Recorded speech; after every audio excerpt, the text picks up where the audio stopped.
بسم الله الرحمن الرحيم. عن ابن عمر رضي الله تعالى عنهما قال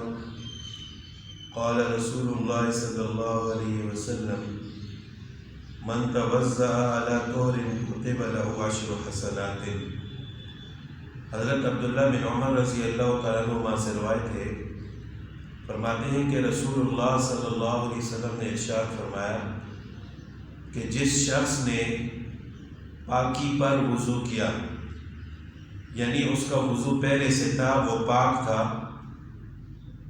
اس کے باوجود اس نے صرف ثواب کی نیت سے وضو کیا،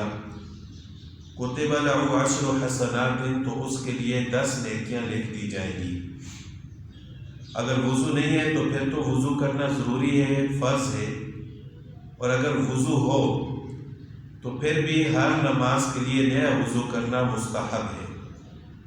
یعنی اس دوسرے وضو کا ثواب اللہ تعالیٰ ضرور عطا فرمائیں گے۔ اور خاص کر سردیوں کے موسم میں جب وضو کرنا مشکل ہوتا ہے